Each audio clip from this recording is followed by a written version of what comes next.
You probably have to go back to the time you were a kid to find a run of Australian results away from home this bad, starting with the Test tour of India. How confident are you that the squad that's going to play the Ashes can turn things around, and what would that confidence be based on? Well, you're probably right. There's probably not a great deal of confidence there, but it's just a very different mindset, I think, going from a one-day tournament to a Test tour. I don't think it's mattered where sides have been ranked going forward or in the past. The Ashes just tends to bring out something special in both sides. And whatever can be written and said leading up into those games, but until that first Test and the result of that first Test, I think that'll dictate how the summer plays out. I think there's a huge importance in the results of the first couple of Tests. What was the talk in the dressing room for that last wicket partnership? I guess a bit of light-hearted humour. It was great to see those guys battle it out, and it would have been really nice to get a win and get over the line there. But unfortunately, not to be. It was a bit of a hard one. I mean, once the 29 overs had ticked over, a sting went out of it a little bit. Resigned to the fact that the tournament was over for us, but. There's a lot of pride, and there's a lot of pride there's a lot of competition between Xavier Doherty and Clint Mackay. They both think they should be batting number 10. So there was a lot on the line today. We said whoever could finish not out might get the number 10 role going forward. George, how do you sort of sum up the tournament? You did have a bit of bad luck as well there in the middle game. We said at the start of the tournament that you need to start well. You get to dictate terms, your confidence is up, and obviously the way weather came into it, that ends up playing a really big part.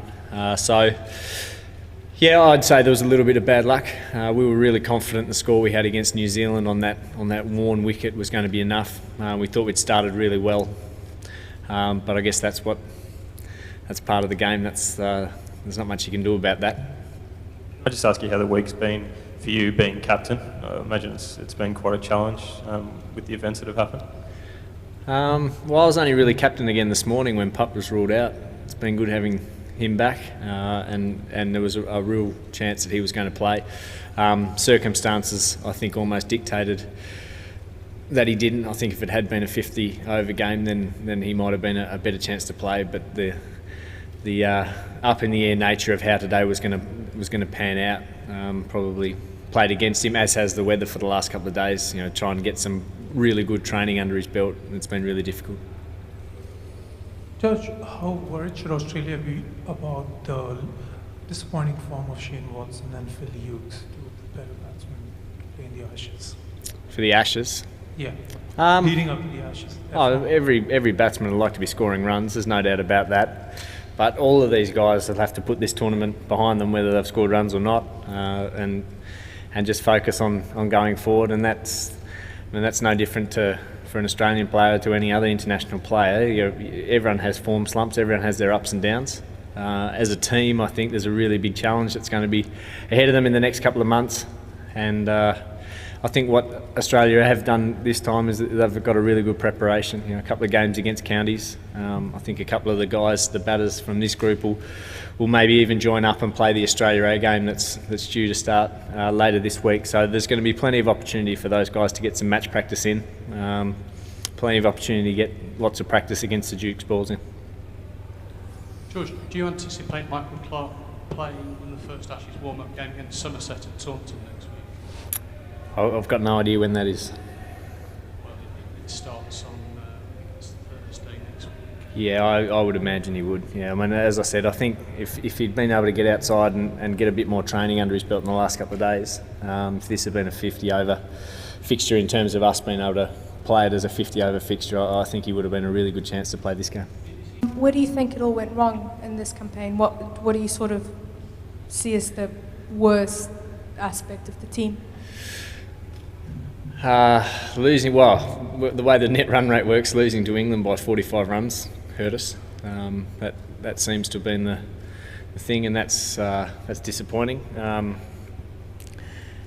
And apart from that, I mean, that's really all we did wrong, and that dictated the terms we had to play today. So I think losing that first game was basically our major cock-up.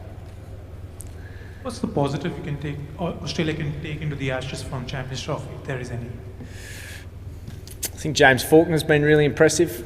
I think it's been good to have a lot of guys over here playing a lot of cricket in the lead up to the Ashes. There's guys that have been over here, so it's not necessarily just on the Champions Trophy group, but a lot of guys that have been playing county cricket. Obviously the Australia A group's over here. The Champions Trophy boys that have been here for a number of weeks have been getting used to the conditions, different coloured ball and different format, but all of that plays a part, getting settled in. So I think all of those things, they'll take some positives out of. With Jayawarden, there seemed to be a bit of friction between him and Matthew Wade, and then when you walked off the field, there seemed to be a bit of anger as well. Could you just clear that up for us? Yeah, I'm not sure how that started. Not sure what it was about at all? No. But I mean, at the end of the innings, I just tried to calm it down. I mean, they're both passionate people. I think both guys teammates on either side would say they love playing with that sort of passion. So I've no idea what it was about, but I thought once the innings was over, it was probably time to put it to bed.